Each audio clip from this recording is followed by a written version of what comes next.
the other meeting finished a bit late, so Yeah. my apologies. Good morning, everybody, and Happy New Year to you all. It's lovely to have you here for the very first of the coffee and chats that's been changed to Voices in Care. So I'm still getting used to that, but it's good to see you. I'm really grateful for you attending. I hope it's going to be a good one for us all. What I do know is it's going to be a challenging one. And it's really, really important that we try and get as much information to you along the way as to the different things that are happening through different government departments. I've come off a couple of calls off this morning. One was with the interim chair of CQC, and the messages that they're giving us are that they're beginning to work to rebuild the confidence with you guys, with the providers. They've still got some challenges, but they've re-established a system whereby they are going to make sure that the inspectors coming around to your services are specific to social care rather than generic ones. So that was one of the kind of really positive things that they were talking. They were also trying to sort out their tech. They acknowledged that that has been quite a challenge. So that was kind of one of the meetings just this morning. I also have been on a call about the fair pay agreement this morning. So we are going to need to be talking to you a lot more about the fair pay agreement. The consultation ends next week. As National Care Association, we have put in a response on behalf of the membership. But what we will also try and do is we will try and share what the CPA have are putting in, and that will help any of you that wants to put an individual one in as well. The more responses they get, the better, because this is going to be something that's going to affect you on an ongoing basis. So just kind of, and there'll be lots of other things, but what I don't want to keep our guests waiting any longer. I think it's a first for us, so we're really delighted. After some discussions late last year with the Department of Work and Pensions, who I'll refer to as DWP from here on, we've managed to forge a good strategic relationship with them, and Paul Foley is going to talk to us about some of the things that DWP do and the way that it impacts us as a sector and what support there might be available.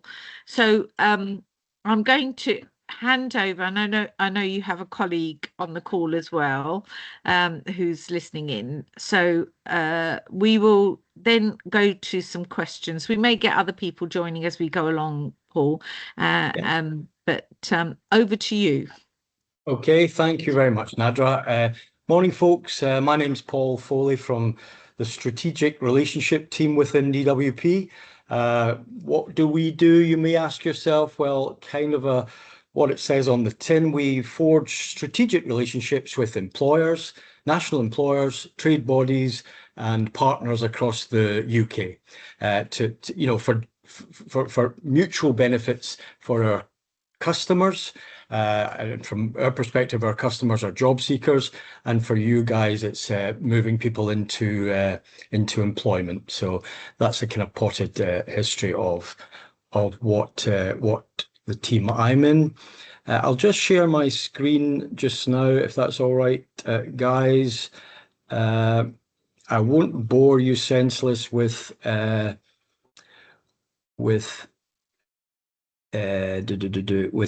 slides. You wouldn't bore us anyway, Paul. We oh, thank you.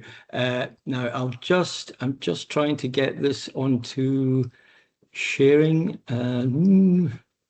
Well, I can see the slide. You can see the slide, right? Well, yeah, I can see the slide. Let me see. Can I move it? I can also see my notes. It's just no, trying I to can't see your notes. No, I all can't right, see okay. it. Okay, well, that's great. Listen, I'll move on then. So as I say, Strategic, I'm one of the senior national relationship managers within SRT in DWP. We like our acronyms, as you can already reckon. And I'm here today primarily as a kind of relaxed chat about all things DWP. More importantly, some of the initiatives and programs that can help you guys as individual employers, owners, or whatever. And then what are we doing to help the sector, specifically the adult social care sector in DWP? And we can have a bit of a chat about that. We'll also include a bit of an overview of the youth guarantee scheme that's been recently announced and is just still developing. So I'll tell you what I know on that, folks. So yeah, I've outlined what we're going to cover today. Unsurprisingly, priorities for DWP, like for the rest of the country, it's maximising employment, reducing economic activity the year ahead.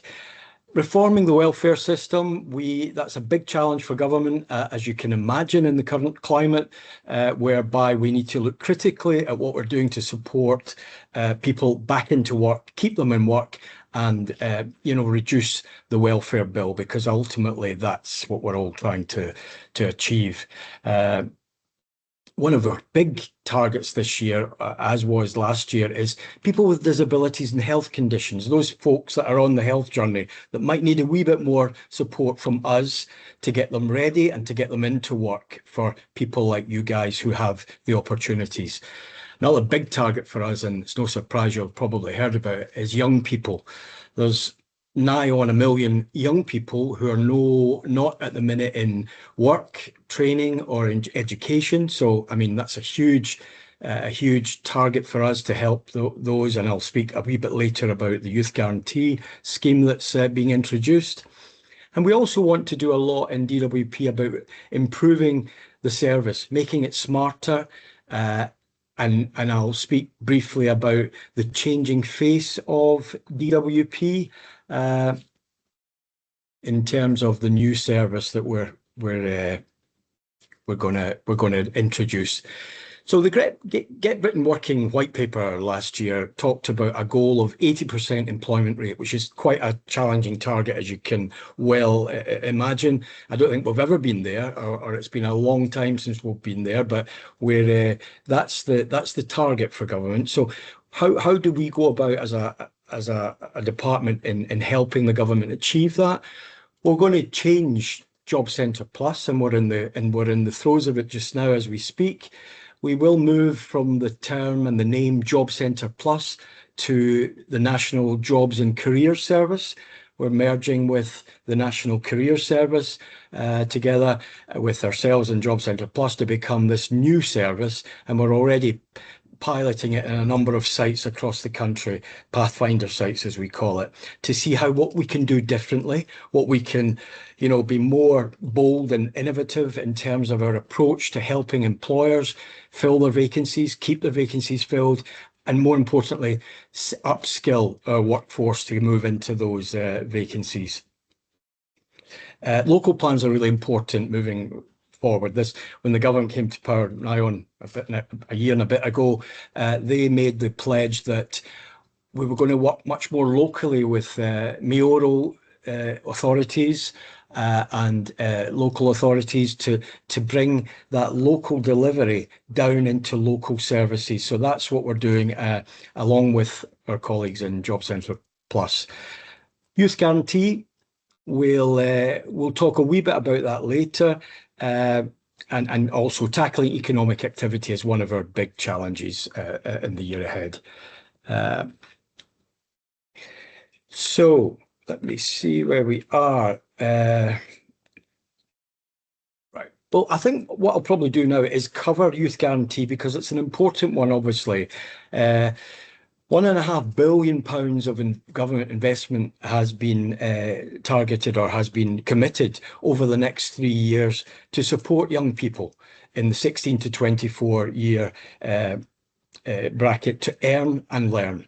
£820 million has been set aside for the Youth Guarantee scheme, and 725 million of that, in addition to that, is for growth and skills levy. Guaranteed Job Scheme also will roll out in some areas in spring 26 and across the whole of GB by August 26.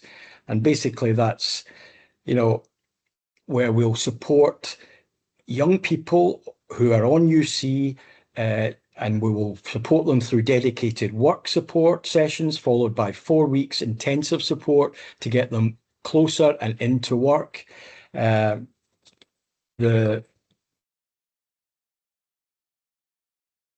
The Guaranteed Job Scheme will also offer a 6-month paid job for up to 25 hours a week at minimum wage for every eligible young person, with the government covering 100% of the employment costs. So that's exciting stuff coming up from spring 26, whereby employers like yourselves will be able to access the Guaranteed Job Scheme and take on young people with the financial burden being picked up by government for upwards of 6 months.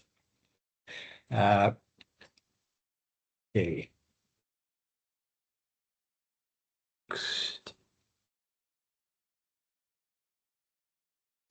And our employment engagement strategy, we can't do any of this without working with employers and trade associations. We absolutely see that. Government can't do that, no matter what department we are, including DWP. We need employers, we need trade associations to work with us and to develop strategies to help improve recruitment into the sector and retain people in the sector.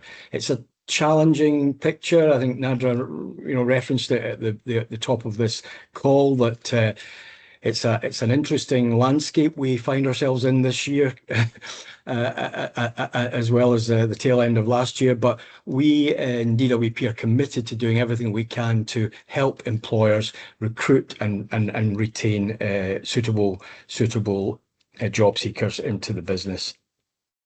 Some of the things that we can do in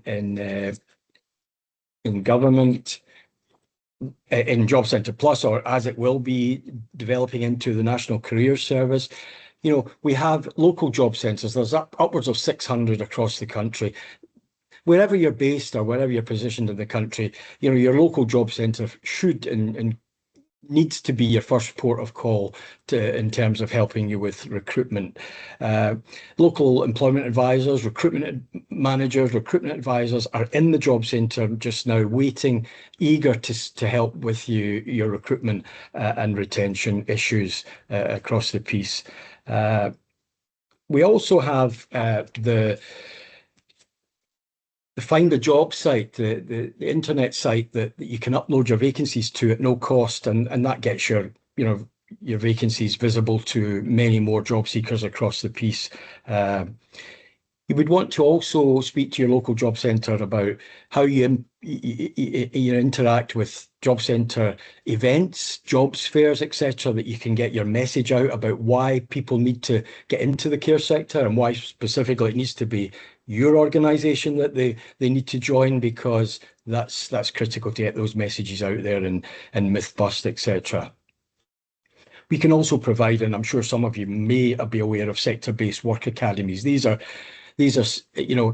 specific training events that we put on, we fund, we get people in, and with the input of employers, we can work young people, or anybody, it doesn't have to be young people through these sector-based work academies. And at the end of it, all we ask is a guaranteed job interview, not a guaranteed job, but a guaranteed job interview to see if they meet the needs for you after they've been through this training.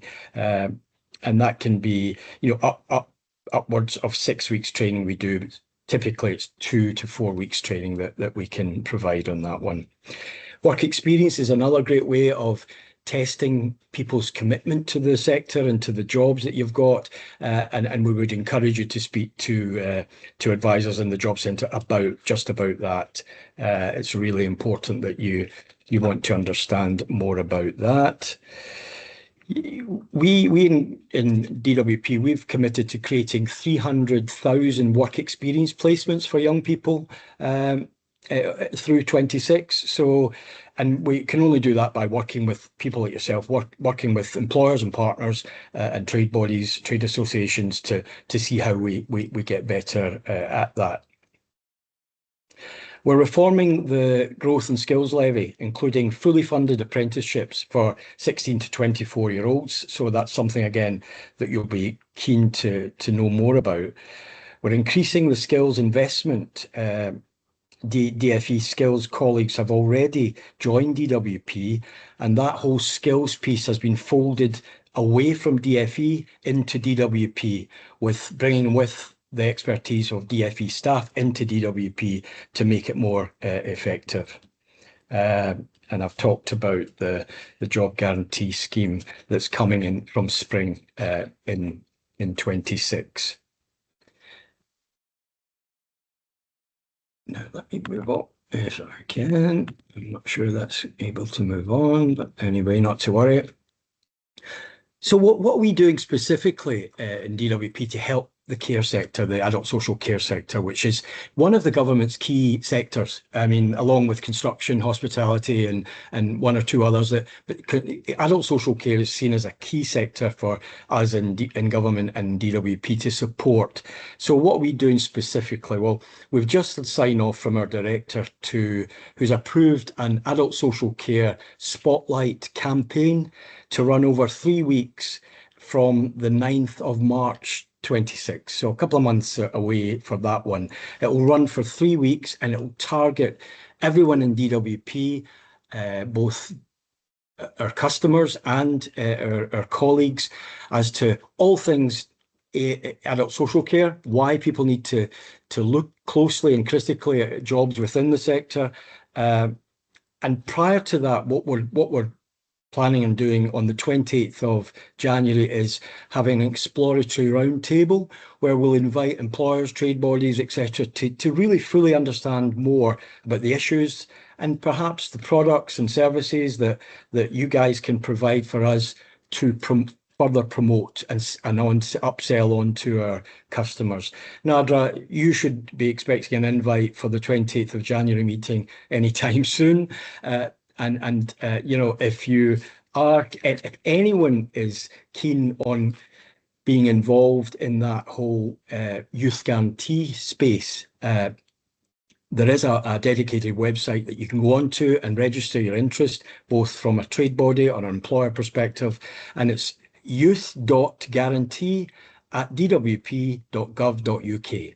So that's youth.guarantee@dwp.gov.uk, and you can register your interest there to get closer to the whole agenda, if you like, and see if there's anything that you can you can learn or bring to the table for that.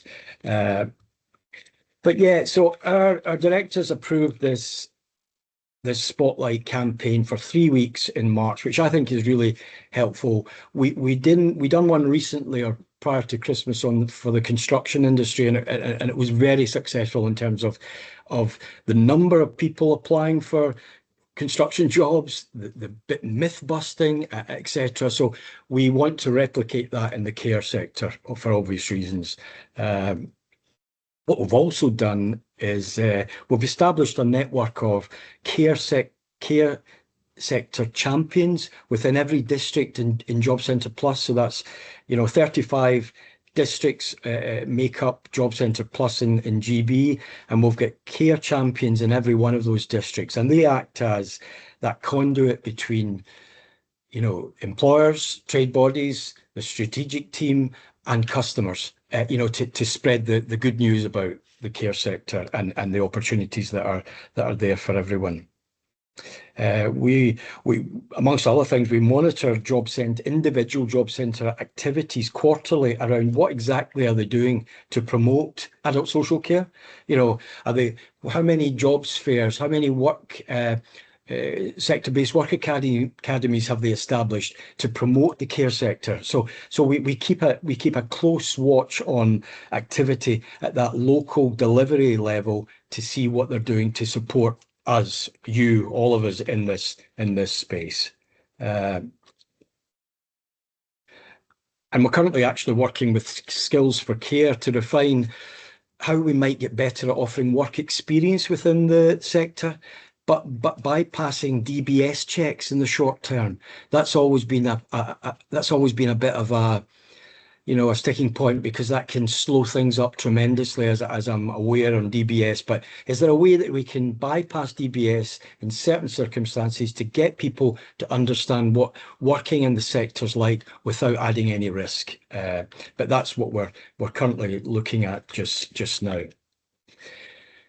So, guys, that's been a very brief canter through some of the government's priorities. DWP's shifting and changing position in terms of a new and more dynamic service coming to high street job centres sometime over the coming months in the form of the Jobs and Career Service, and some specifics around the Youth Guarantee and some of the opportunities that brings, and finally, what are we doing currently in DWP to support the sector and get adult social care jobs up there with everything else. Now, I have to be honest, and I don't need to tell you guys that sometimes it's a hard sell. Sometimes, there's some specific challenges around transport and other or perceived conditions, terms and conditions in the sector, which we need to dispel. But that's what we're all here to do together. And I'm very pleased to be working closely with Nadra and the association to see how much more we can develop a close and strong, relationship. And it has to be open and honest and frank. And that's why I wanted to set aside some time now for any questions, comments, views, and hopefully I can either answer them or come back to you. So I'll stop now and hand back to Nadra. Thank you. Do you want to take your slides down Yeah, so that we can, yeah. So I'm shocked to read one of the comments in the, well, I have got a couple of questions, but yeah. So Margot has, I think it's a comment, but it's one that's replicated because we've had it quite a lot. So Margot says that people say they're going to come for interview booking, but then they don't show. And I guess we've had this where somebody has, had about 80 different applications come through, and then there's no show. I mean, how do we resolve that kind of issue, Paul? Because you're sending them, they're saying they've been, but just myth bust for me. So if they put in an application, does it mean that they can carry on claiming their benefits because they've shown willingness to go for a job, but then they don't turn up? Yeah, I mean, this has been an ongoing issue, and it is a challenge. I'll not sugarcoat it. There are, occasions when people say they're going to turn up for an interview, they don't turn up, but it's the job of the work coach, the customer's work coach in the job centre to monitor that activity. Now, my hope is that would be, in most cases, they would say, well, you were due to go to an interview last week at X employer. What was the outcome? Now, if they say it didn't work out, or the employer perhaps comes back to the job centre and says, X number of your referrals didn't turn up, they need to be followed up, and they should and will be followed up by the work coach. And ultimately, and I don't want to use that word, but I'm going to use it, sanction can be applied when someone says they're going to turn up for an interview, they don't, they waste the employer's time, they're wasting everybody's time, not least the employer. They can be sanctioned, and none of us want to do that, but ultimately it is one of the levers that we have to be able to use to try and prevent that. So, I mean, in answer to your question, Margot, or your comment, yes, it happens. It shouldn't happen.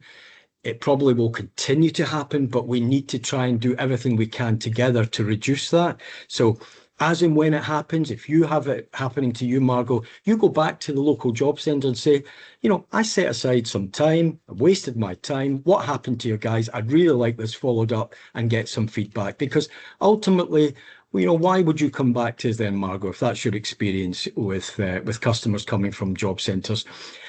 I dare say other sources of recruitment it will happen as well. But we're here talking about job centre referrals today. So in that respect, that's all I can say to you, Margot. Hopefully that will allay some of the fears. We don't want it to happen. It does happen, and we need to know about it so that we can address it. Is basically what I'm saying. So, a couple of questions from me, whilst Yeah. others may be thinking about it. I was taken aback. Did you say there were 1 million young people Yeah. that are Yeah. out? Yes.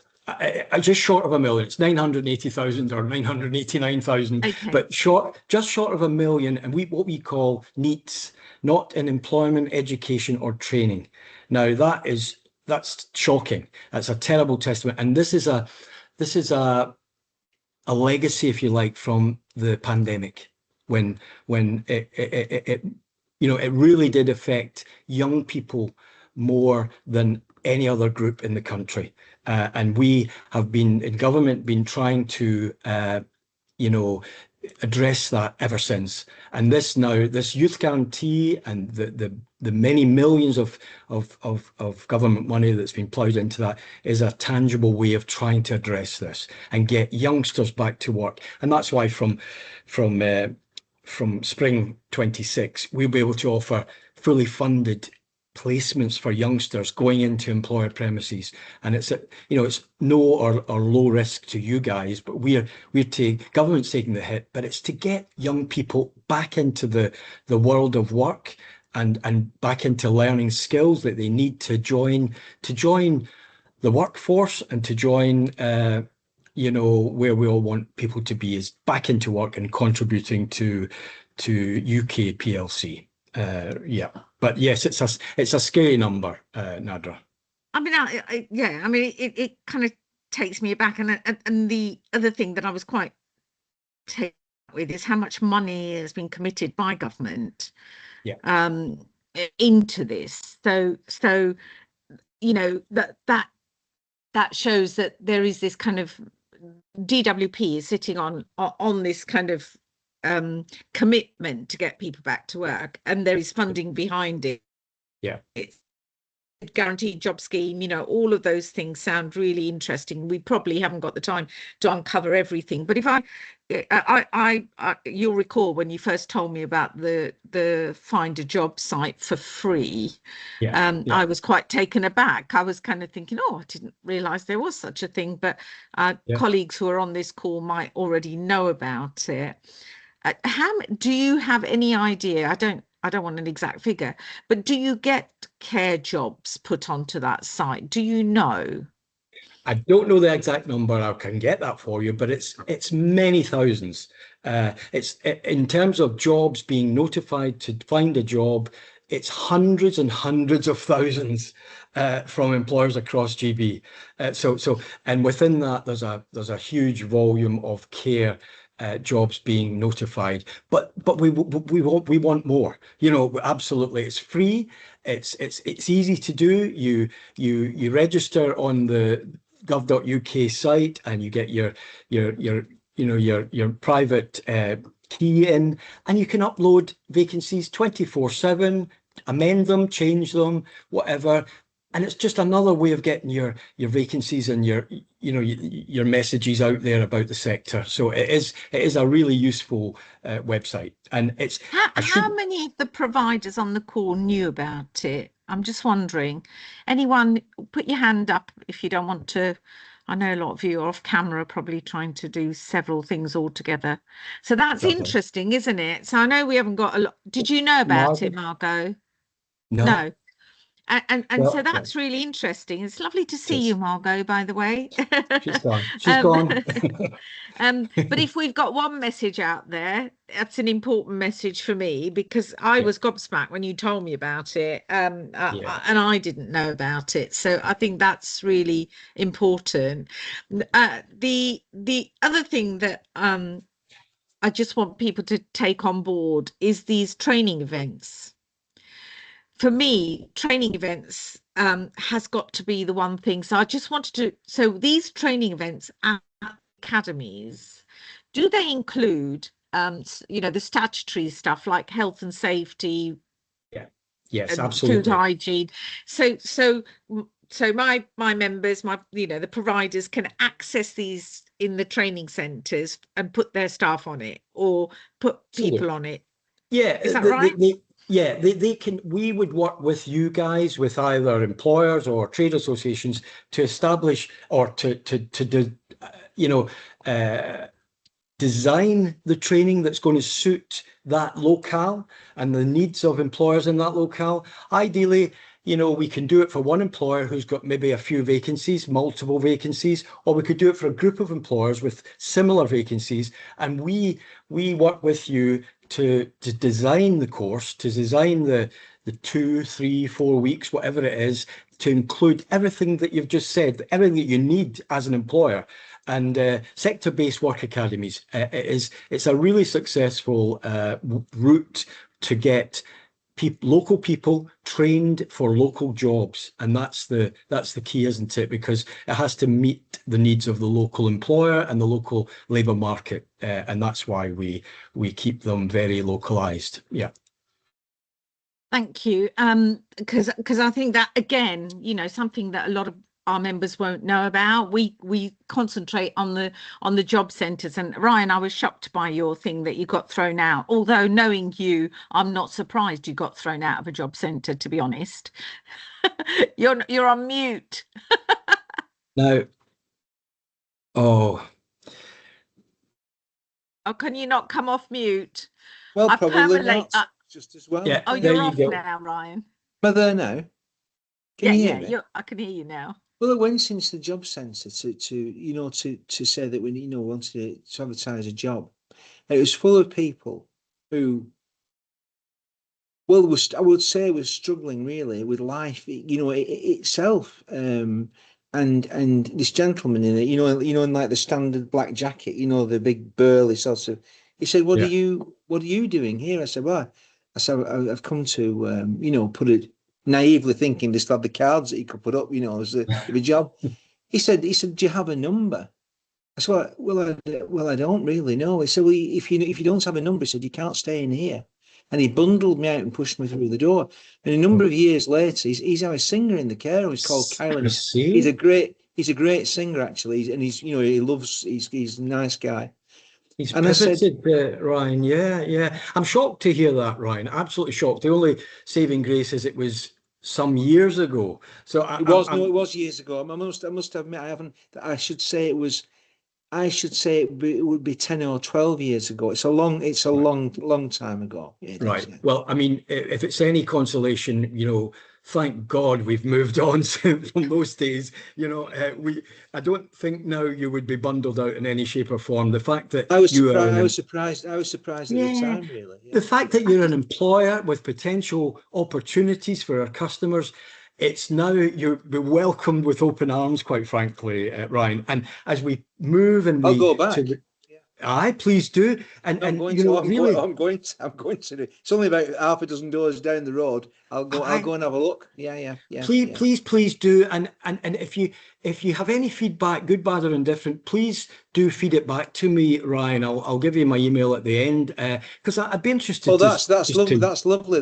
Thank you. That's really nice. There you go. Yeah. You've made friends this morning. That's a New Year's friend. If anyone throws me out again, I'll shoot them. And that's. Oh God! I'm going to go on the rampage. Just say, I know Paul Foley. And we'll see who. Thank you, Paul. I didn't want to drop a hot potato. I'll go off now. Thank you. Thank you. Go off, Ryan. No, thanks, Ryan, for flagging that, because that's a real issue that Ryan's experienced, albeit 10, 12 years ago, but it's still remained with him. So that is something we absolutely need to myth bust on. That I would be shocked, surprised, and outraged if that would happen in today's Job Centre Plus. Quite frankly, but Margot's got a question. She did put it in. Margot, did you want to ask it? Yeah, I'm just interested in these training academies. I'm not aware of that. I mean, do we have those down in Devon? And I'm just interested to know who provides the information and at what level is that information and who it's targeted to? Is it to youngsters or is it to anybody who might be interested? It's anyone. Yeah, Margot, it's okay. sector-based work academies happen all over GB, all over the country, including in your neck of the woods, absolutely. Now, details about local sector-based work academies would come via your local job centre. So you would need to inquire at the, in the first instance, perhaps in the employer advisor within the job centre would be able to give you those details. But what I can do after this call is ping you some gov.uk details on sector-based work academies. Thank you. So Margot, if you could give me your email, I can send it to Nadra, and if you could we can it forward it to everybody because it might be useful to everybody. I suspect other people might have the same question, but thank you for raising that. And I know, Margaret, that because everybody on these calls will want to be trying to access good training, especially at those stages, trying to get people into work. So I think if you can send that round, that would be really, really helpful. And I've got other people saying yes, it would be helpful. So if you send it to Paula will collate it, and because this is videoed, so we can get it out to other people, because when they can't attend at the time that we say, so it can go out at the same time. The other question. Sorry, did somebody have a question? No, on you go, Nadra. The other question that I had was about the exploratory roundtables, which you very kindly said I'd get an invite to, and we'll look out for that. But it was the Spotlight campaign for social care, which you said kicks off in March. Yeah, is that right? That's right. Yeah. So, is there anything we can do as employers to give you any further advice? I mean, round tables other people might want to be invited. Would they be able to come along to one, or I don't see why not. I mean, absolutely. Sector bodies will be invited, but why wouldn't we have employers also at these exploratory roundtables? So what if you are interested at all in joining, and it's the 28th of January, 10 in the morning till 11:30, and it will be virtual. So, you'll be able to join virtually, and I'd be able to then contribute to see, well, through this 3-week campaign, this Spotlight campaign on the sector, we really need to cover X, Y, and Z. We need to dispel, we need to myth bust this. And perhaps if you guys have any products from a sector association perspective that you would want us to share across DWP network to help with that campaign through March. But campaigns I've been involved in the past have been very successful, because the Spotlight for that 3 weeks is very focused on adult social care, and people in job centres are tasked with doing innovative things to get customers in, to upskill them, to present jobs to them, and to get them either into jobs or into perhaps work experience, as I've mentioned, etc., just to get the sector better known and more widely appreciated, if you like. Because, until I started working in the adult social care sector, which I've been away from for a wee while, I've just returned to this sector, and I'm actually delighted to, because when I joined way back, I was blown away with actually the range of opportunities, career paths as well within the sector that we don't often talk about, or we don't talk about enough, quite frankly. It's for some, it's just a job, a part-time job, and that's fine. But for others, there's a career path there. So we need to get better at talking about that. I mean, that's what we're fighting for, is to make it a career path so that people will see it, and especially the younger people, because the trouble we have as a sector, and you've heard all of this, I know, Paul, from me before, but if they can't see a pathway to whatever they do, where they could go, then it kind of, they will automatically, if they love what they're doing, they'll go into the NHS because they can see a pathway. The elephant in the room is always going to be pay, but we could talk all day about that, because I know that you know, responsible providers everywhere would love to pay their staff more, but then we've got that sort of challenge there around it as well. So I think we've got to think about how we showcase what social care does well, and that's Yes, where for absolutely. me this spotlight is so important. And also Absolutely. Yeah, it's sorry. wider than care staff. It's quite, you know, we have chefs, we have, you know, Exactly. support staff in all different ways, entertainers, Yeah. you name it. We, you know, Yeah. you could do something in a social care setting to support people. But one of the things you said, which I think well, before I go to that, because I keep asking, I've got too many questions, haven't I? I need to be Not at quiet. all. Not at It's, I all. can do that at any time with you. Yeah. But we've got somebody's asked a question about the job centre rep was very pleasant, but said to her that they do not signpost to specific jobs. And they need to check it online. I mean, does this sound right, Lorraine? Lorraine, I don't know whether you want to come in and ask the question, or I can read it out if you like, but sometimes I've just read it myself there, Lorraine. Thanks for putting that in the sidebar. What we generally suggest to work, or what coaches generally suggest, they will determine that your daughter was very capable of self-search and self-service, if you like, to go into certain sites to look for, including Find a Job, our own Job Centre Plus site, to look for work. And that frees up more of their time for people who are a wee bit more challenged in terms of getting back into the labour market. So there will be a bit of that, Lorraine, to some extent, where I wouldn't want to think that if your daughter was specifically asking for help from us around something and she was purely signposted to Indeed or Find a Job or whatever, that would be a wee bit more worrying. But in general terms, you know, that first interaction between the job centre staff and the customer, we will determine the needs of that customer. And it may well be that we have determined that your daughter is very capable of self-service, and therefore we would be advising her to do that. But, you know, it's horses for courses. If your daughter needs some support from us, she absolutely has the right to ask. And actually, as we move more into jobs and career service, the new service that's coming, it will be a service for all job seekers, not just unemployed job seekers. So that will open up a whole different group of people that are going to use our service. This is a wee while away. This is not next month or in 6 months, but in the fullness of time, this is where we're moving to.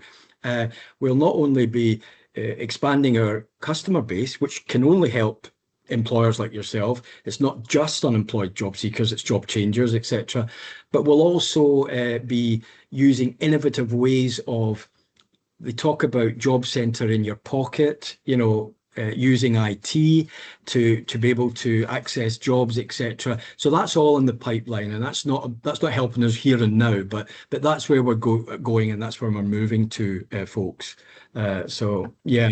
So as I say, Lorraine, sorry to hear that, and you know, if your daughter is still in any need of help, please reach out, and I can speak to Somerset Job Centre and see what other help that they can offer her, for sure. Perfect. We are we're getting close to time now, so Yeah. I've got a couple more things that I just wanted to say, but if anyone's got anything else, I'm just going to have a look. Margot, completely agree. We need to make it exciting and interesting, and talk about the benefits of this, you know, benefits of working in social care, which very often are done down by the media.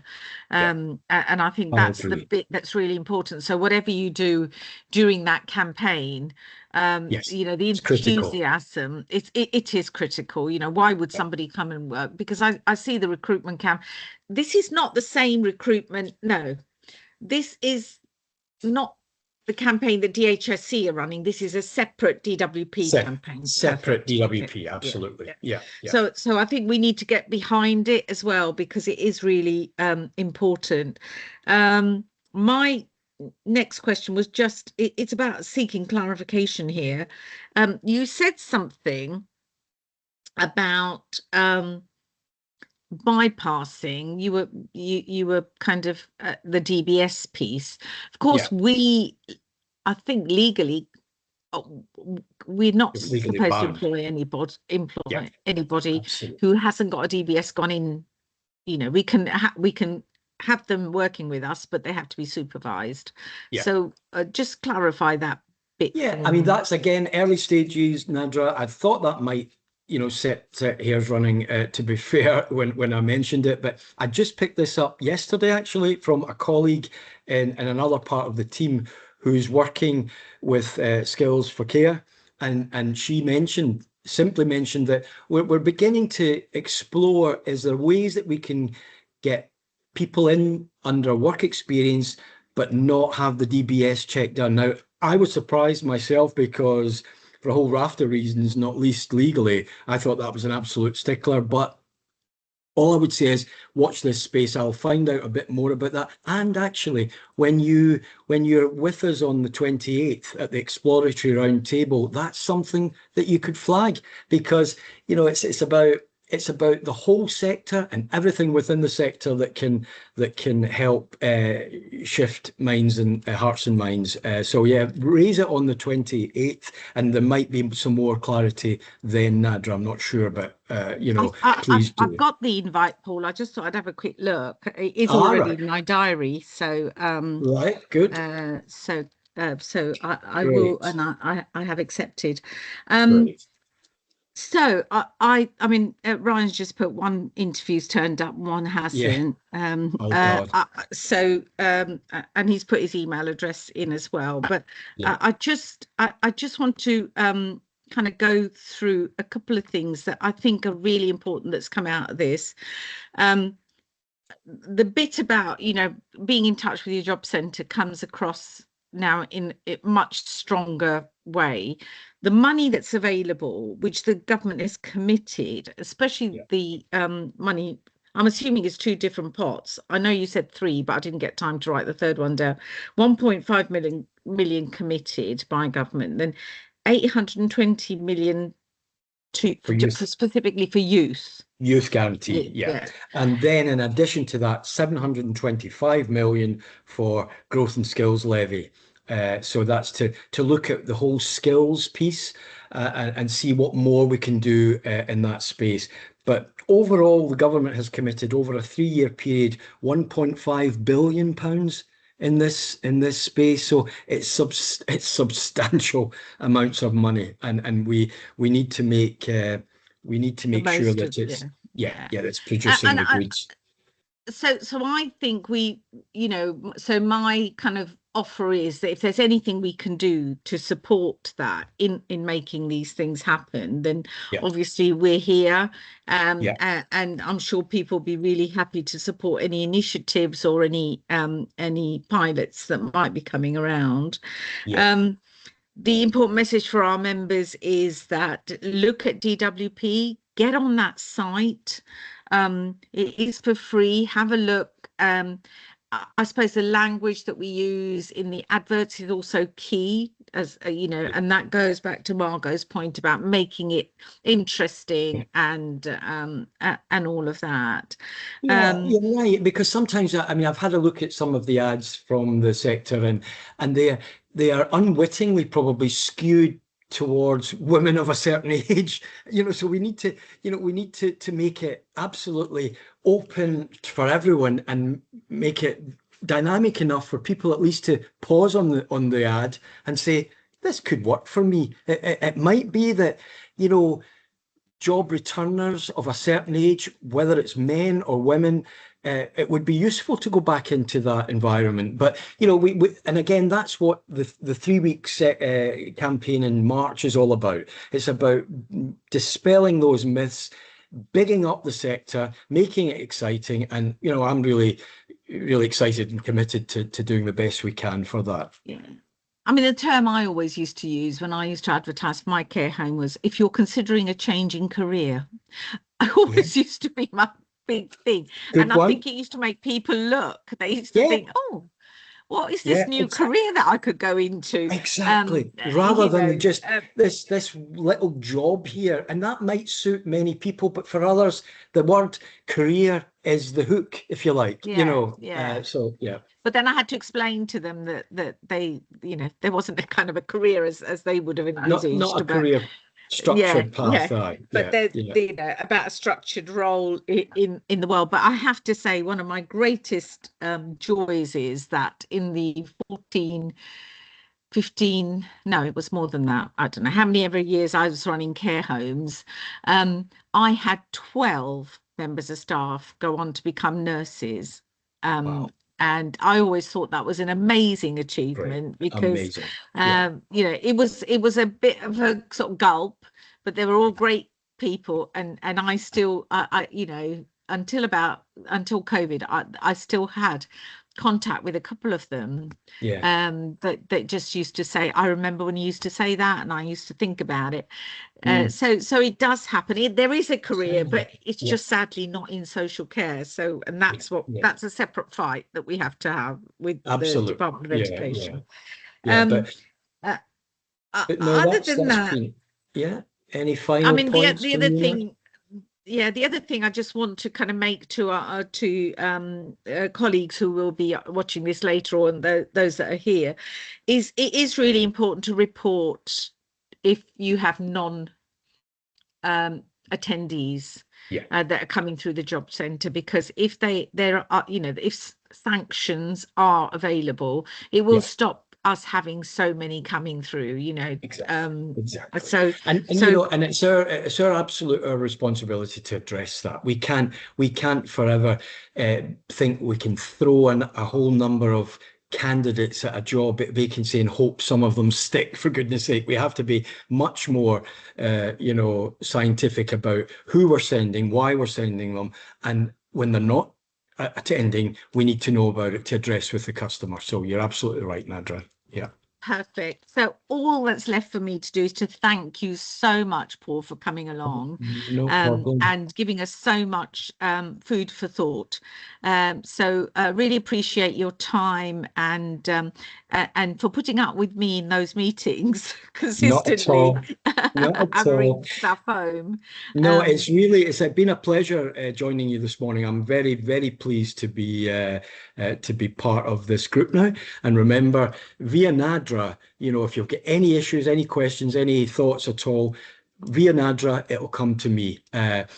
Other than you, Ryan, when you next go into a job centre, please email me directly if you get any pushback, because I'd be very keen to know about it. I love it. I love it. Yeah. Thank you so much. Thank you. Thank you, guys. I'm here for another 5 minutes for those who might want to have a word with me afterwards. But in the meantime, from all of us, thank you so much. No problems at all. For your time. Thank you so much. Thank you, guys. Have a good rest of the day. Bye now. Bye-bye. Bye-bye. Oh, that was good. Anyone got any questions they want to ask me? You've got an opportunity for a couple of minutes. That was good. I thought it was interesting. I mean, I found some of the stuff that I've been doing with them. So stuff that we just don't know because we don't go to these departments very much. We think DHSC does everything, but they don't. But I thought it was helpful too. So if there aren't any other questions, I'm sure it's lunchtime. I'll speak to you all as and when. All right, lovely to see you. Bye-bye.